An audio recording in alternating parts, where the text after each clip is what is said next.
感谢各位选手莅临现场，非常感谢你，今天同时跟衣服都我自己做的哈，非常感谢。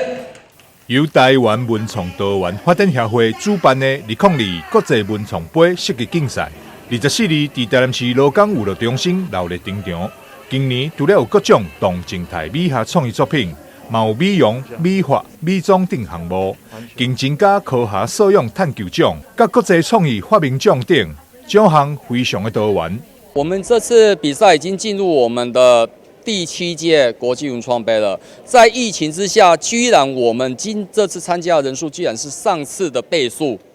2倍多，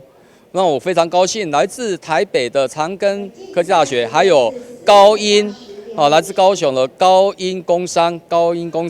都来到我们现场来支持我们这次的比赛。那我们这次的比赛有动态跟静态，而且我们这次的作品又不一样。那我们这次因为我们的团队里面，我们有参加过国际的发明奖的52项得主，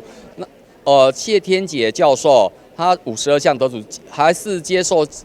总统的接见。那我们还有25项的陈伟任哦，还有那个俊逸老师哦，那都是在这么优秀的人才之下，所以我们这次的组别又增加了很多。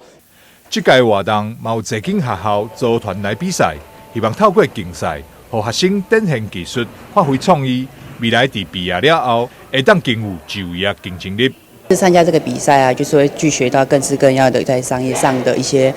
作品，然后你就去看到别人的，从中做学习，然后你也会学到很多不一样的别人的做法，然后也可以就是回馈于学校，在学校也可以做连接。当你出去到业界的时候，你就会看到哦，原来比赛的东西也运用在我们在这个商业上，我们可以使用到。在学校都是用理论实作在教学，但是他们出来外面比赛，他可以参与一个实作，然后除了实作以外，他还可以去看到别人的作品，然后